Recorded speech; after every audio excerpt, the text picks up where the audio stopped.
Çince kendisine şiddet uygulandığını ve işkence yapıldığını söyleyen Uygur Türk'ü bir kadının hayatını anlatan çizgi roman internette viral oldu.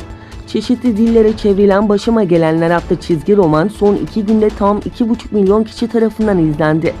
Japon kadın manga çizeri Tomomi Shimizu'nun resmettiği çizgi roman, Çin'in kuzeybatısındaki Sincan Uygur Özerk Bölgesi'nde yaşayan Müslüman Uygurların gönüllü eğitim ve çalışma adı altında maruz kaldıkları muameleye karşı dünya kamuoyunda artan tepkinin son halkası oldu.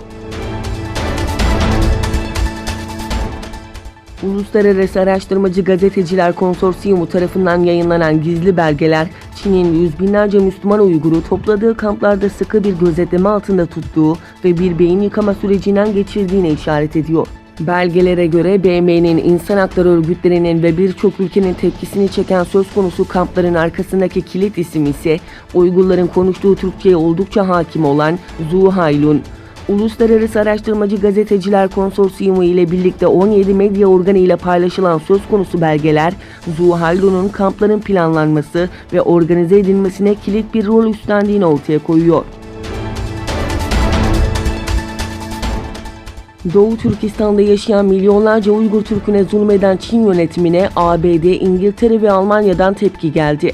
Almanya Dışişleri Bakanı, Çin insan hakları konusundaki uluslararası yükümlülüklerine uymalı dedi. Öte yandan ABD Dışişleri Bakanı Mike Pompeo, Sincan Uygur Özerk Bölgesi'ndeki yaşananlara yönelik sızdırılan belgelerin Çin yönetimi tarafından bölgede yapılan insan hakları ihlallerine doğruladığını belirtti. Pompeo, bu raporlar Çin Komünist Partisi'nin cezaevlerindeki bireylere yönelik uyguladığı insan hakları ihlalleri ve suistimallere dair ezici bir şekilde artan kanıtlar ile tutarlı. Bu raporlar orada yaşananların rastgele olmadığını, kasıtlı olduğunu ve halen devam ettiğini gösteriyor ifadelerini kullandı.